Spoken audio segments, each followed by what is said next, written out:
Today, we celebrate our beloved Erin's 18th birthday. My dear friend, I may not have been there since the beginning of your life, but I must say that it has been my honor to be part of your life. I still remember the time when we started to become friends. We were both in grade 5, and you were the cutest little tot in class. And I also remember that Miss Minoria scolded us because both of us were too noisy. And then we moved on to grade 6. And I must admit that grade 6 was one heck of a ride because that was the time when both of us had our first major fight. I remembered crying and you also cried. I remember throwing our friendship rings. And then that was it. And looking back at it now, I find it funny why we fought, and for just one simple reason. Fast forward now, and it's our 7th year as friends. It's amazing how time flies so fast, and Erin, now that it's your 18th birthday, and my only message for you is to never forget those people who made a difference in your life. As years go by, we may start our own families, we may have new jobs, we may meet new friends, but never forget that without us, you wouldn't be here. Enjoy the rest of the day, my friend, and always remember that we will always be there for you.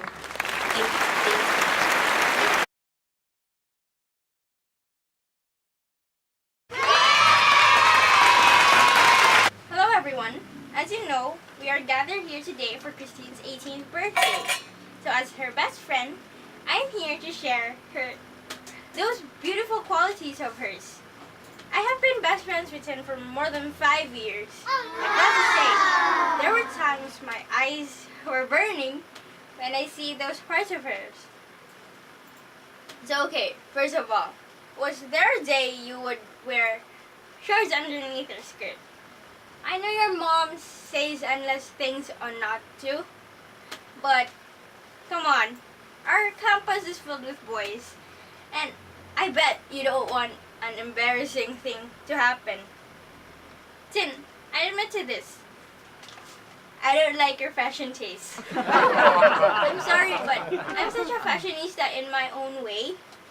So, kindly change those clothes because your body won't complement with those designs.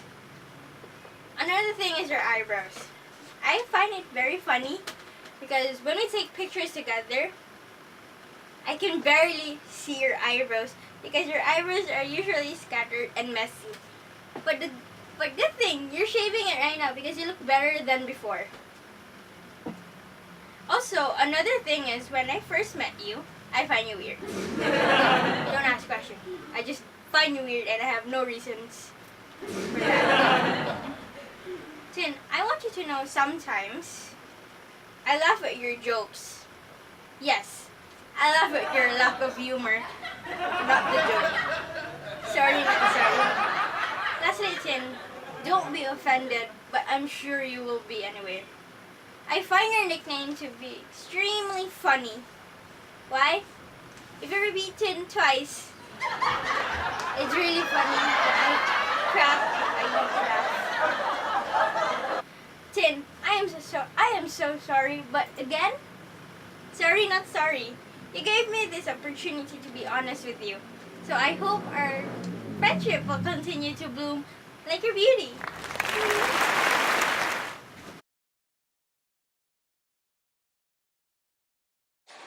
For those of you who don't know me, my name is Christine, and I am the granddaughter of the late. My grandfather was a phenomenal person. Anyone who knew him knows of his generosity, bravery, intelligence, and what a great father and husband he was. Overall, he was a great man. He had a rough life back then. He lived in poverty despite being born to a noble Spanish-Filipino family. But despite that, he was able to let his children graduate from different courses, even though it was not easy on his part.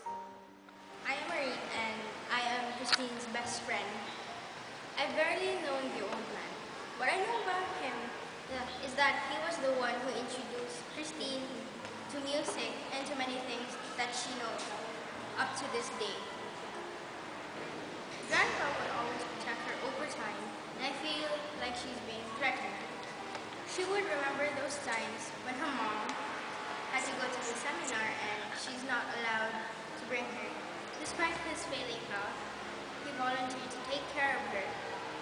He taught her how to do the close open hand gestures, how to do the high five, and many more. According to her mom, without him, she would never be where she is right now. And I bet the other siblings would say the same thing too. Although he was already 62, I would say that he died too soon. All the memories I have with him are just history and stories. How I wish I would be able to get him. How I wish I would be able to get to know him more and spend more years with him. In conclusion, Grandpa will be missed dearly. I hope to someday tell his amazing legacy to my children. People like my grandpa are one in a million. He was a man respected by anyone around him, who knew of his generosity, work ethic, humility, and selflessness. Albert Einstein once said, "Our death is not an end, if we can live in our children and the younger generation. For they are us. Our bodies are only wilted leaves on the trees of life." Thank you, Grandpa, and I will love you and will forever miss you.